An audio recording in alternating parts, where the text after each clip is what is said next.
দর্শক, গত কয়েকদিন দারুণ উদ্বেগ উৎকণ্ঠায় ছিলাম গণমাধ্যমের একজন ক্ষুদ্র কর্মী হিসাবে। ভাবছিলাম, মানে যতটুক স্বাধীনতা ছিল সেটুকু বোধহয় আর থাকবে না। এখন একটু আশার আলো দেখতে পাচ্ছি, কিছু পদক্ষেপ নেওয়া হয়েছে, কিন্তু তারপরও বলবো যে সামনের দিন সম্ভবত আমাদের জন্য ভালো কোনো বার্তা দিচ্ছে না। দর্শক, একটু বিশ্লেষণ করতে চাই।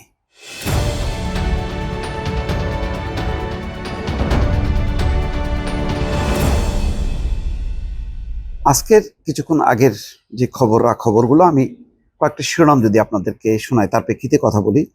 প্রথম আলো ডেইলি স্টার কার্যালয়ে হামলায় গ্রেপ্তার 17, ডিএমপি বলছে ঢাকা মেট্রোপলিটন পুলিশ। আরেকটি খবরে বলা হচ্ছে অজ্ঞাতনামা 400 থেকে 500 জনকে আসামি করে মামলা এই হামলার ব্যাপারে, প্রথম কার্যালয়ের হামলার ব্যাপারে। প্রধান উপদেষ্টার ফেসবুক পোস্ট, খেয়াল করেন, প্রধান উপদেষ্টার ফেসবুক পোস্ট, সেখানে বলা হচ্ছে প্রথম আলো ডেইলি স্টার এবং দুটি সাংস্কৃতিক সংগঠনের কার্যালয়ে হামলায় শনাক্ত 31, গ্রেপ্তার নয়। তার মানে সরকার একটা গুরুত্ব দিচ্ছে, যার জন্য প্রধান উপদেষ্টার ফেসবুক পোস্টে কি কি কার্যক্রম হাতে নেওয়া হয়েছে তার একটা বর্ণনা দেওয়া হচ্ছে। কিন্তু তারপরেও আমাকে কিন্তু আশাবাদী করে তুলছে না এই কারণে যে দেখেন, একটা মুখ রক্ষার জন্য আন্তর্জাতিক মহলগুলো এখন সোচ্চার।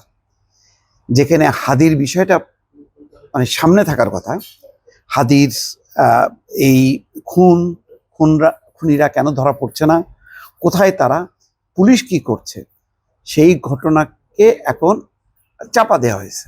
এমন কিছু ঘটনা মানে ঘটানো হয়েছে যেখানে গণমাধ্যম থাকছে না, যেখানে গণতন্ত্র থাকছে না, যেখানে দেশের স্বাধীনতা সার্বভৌমত্ব থাকছে না, এমন উস্কানি দেওয়া হচ্ছে, ইনভাইট করা হচ্ছে, ভারত তুমি আসো, আক্রমণ করো বাংলাদেশকে।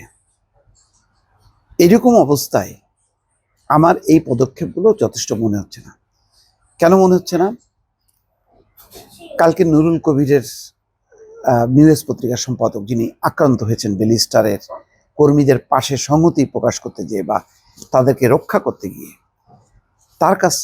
তার পুরো 1 ঘন্টার আমি স্পিচটা শুনেছি খুব মনোযোগ দিয়ে।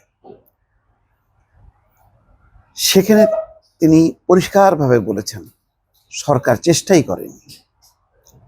সরকার ডেইলি স্টার, প্রথম আলো, ছায়ানট এবং যেসব সাংস্কৃতিক প্রতিষ্ঠান সংগঠনগুলোকে তারা ভারতীয় আধিপত্যবাদের কি বলে ছায়া বা খুঁটি হিসাবে চিহ্নিত করেছে, অবকাঠামো ক্ষেত্র হিসাবে চিহ্নিত করেছে, সেগুলোকে উড়িয়ে দেয়া, ধ্বংস করা, এগুলি অব্যাহতভাবে হুমকি ছিল শিবির জামাতের পক্ষ থেকে এবং একই সঙ্গে উগ্রপন্থীদের পক্ষ থেকে, এবং সময়ও পেয়েছিল। দেখেন, হাদি মারা গেছে একদিন আগে, সেটা সিঙ্গাপুরের পররাষ্ট্রমন্ত্রী ফোন করে প্রধান উপদেষ্টাকে জানিয়েছে ওসমান হাদিকে আর বাঁচানো যাবে না। তো সাথে সাথে সেই ফোনের বার্তাটা কিন্তু পৌঁছানো হয়েছে গণমাধ্যমে যে সবাই দোয়া করেন। পরের দিনই মারা গেছে এবং তার লাশ এসছে। তো তখনই কিন্তু একটা আমি খবর দেখেছিলাম, সমত ইনকলাব মঞ্চ নাকি কোন জায়গা থেকে, যে রবের ডাকে যদি সাড়া না দেয় ওসমান হাদি, তাহলে ভারতীয় আধিপত্যবাদের কোনো আস্তানা বাংলাদেশে থাকতে পারবে না। তার মানে ভারতীয় এম্বাসি উড়ায় দাও, তারপরে তাদের সহযোগী হিসেবে যাদেরকে চিহ্নিত করেছে তাদেরকে উড়ায় দাও। তাহলে এই থ্রেট থাকা সত্ত্বেও কেন ঢাকার রাস্তা ফাঁকা, কেন পুলিশ নেই এবং আর্মি নেই? নুরুল কবির নিজে বলেছেন তিনি অন্তত 10 জন উপদেষ্টাকে ফোন করেছেন, তারা তাদের অসহায়ত্ব প্রকাশ করেছেন। প্রধান উপদেষ্টাকে ফোন করেছেন, ফোন ধরেননি, বার্তা পাঠানো হয়েছে। তারপর তিনি সম্ভবত সামরিক বাহিনীরও সহায়তা চেয়েছেন, সামরিক বাহিনী পরে এসছে।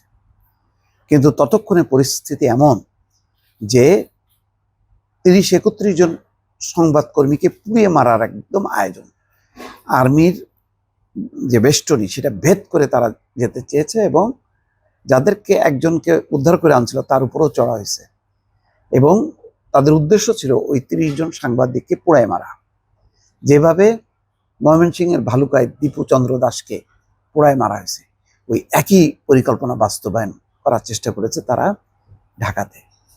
পরিকল্পিত সন্ত্রাস, একজন নির্দেশ দিচ্ছে দেশের বাইরে থেকে, প্রথম আলোতে যাও, প্রথম আলো পোড়াও, প্রথম আলো পোড়ানো শেষ হয়েছে, ওকে এখন যাও ডেইলি স্টার, ডেইলি স্টার পোড়ানো হয়েছে, ওয়েল ডান বয়েজ, তারপরে বাকিগুলিতে যাও।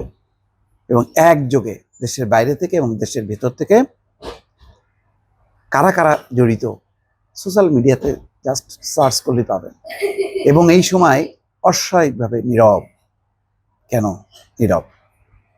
তাহলে যারা নীরব ছিল তাদের এখন এই লোক দেখানো, এই মানে আসামি করা হয়েছে, অ্যারেস্ট করা হচ্ছে, এগুলো তো সবই বিশ্বের যে কোনো জায়গায় এই ধরনের সন্ত্রাসী কর্মকাণ্ড থাকার সময় কালে আমেরিকা, ইউরোপের যে কোনো দেশে স্পটে গুলি চালানো হয়, সন্ত্রাসীরা যাতে আর অপকর্ম না করতে পারে বা মানে কি বলে জানমালের ক্ষতি না করতে পারে। আমাদের এখানে কিছুই করার না।